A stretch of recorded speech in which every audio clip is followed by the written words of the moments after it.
Rebel star Prabhas హీరోగా చేస్తున్న భారీ చిత్రం రాజాసాబ్. మాళవిక మోహనన్, నిధి అగర్వాల్ హీరోయిన్స్‌గా నటిస్తున్నారు. దర్శకుడు మారుతి ఈ చిత్రాన్ని భారీ స్థాయిలో తీస్తున్నాడు. అయితే అన్నీ అనుకున్నట్టు జరిగి ఉంటే ఈ పాటికి ఈ సినిమా సాలిడ్ ప్రమోషన్స్‌లో ఉండి ఉండేది. కానీ రిలీజ్ వాయిదా పడిన సంగతి తెలిసిందే. ఇక కొత్త డేట్ ఏంటి, ఎప్పుడు అనే దానిపై లేటెస్ట్‌గా ఓ సమాచారం వినిపిస్తుంది. త్వరలోనే ఈ చిత్రం నుండి మొదటి పాటను విడుదల చేస్తారని తెలుస్తుంది. ఆ పాటలోని రిలీజ్ డేట్ కూడా మేకర్స్ రివీల్ చేయనున్నట్లు తెలుస్తుంది. దీనితో ఈ సినిమా ట్రీట్ కోసం చూస్తున్న వారికి అప్పుడు ఒక క్లారిటీ రానుందని చెప్పవచ్చు. ఇక ఈ చిత్రానికి ఎస్ఎస్ తమన్ సంగీతం అందిస్తున్నాడు. అలాగే పీపుల్ మీడియా ఫ్యాక్టరీ వారు ఈ సినిమాకు నిర్మాణం వహిస్తున్న సంగతి తెలిసిందే.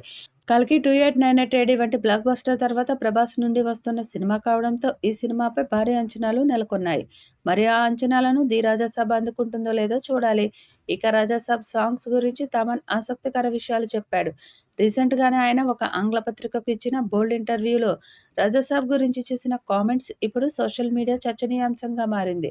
ఆయన మాట్లాడుతూ రాజాసాబ్ చిత్రానికి పాటలు కంపోజ్ చేసి చాలా కాలమైంది. అయితే రీసెంట్గానే ఆ పాటలను పరిశీలిస్తున్నప్పుడు ఎందుకో నాకు ఫ్రెష్ ఫీలింగ్ కలగలేదు. ఇంకా మూవీలో ఒక్క పాట చిత్రీకరణ కూడా జరగలేదు. అందుకే నేను మళ్ళీ కొత్తగా పాటలన్నిటినీ రీకంపోజ్ చేయాలని అనుకుంటున్నానంటూ చెప్పుకొచ్చాడు.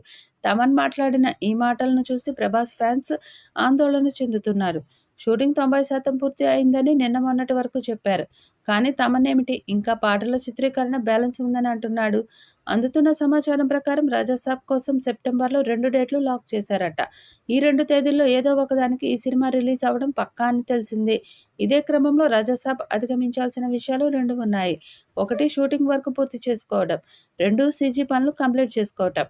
5 నెలల గ్యాప్ ఉంది కనుక నెలకు 10 రోజుల వర్క్ చేసినా షూటింగ్ కంప్లీట్ అవుతుంది.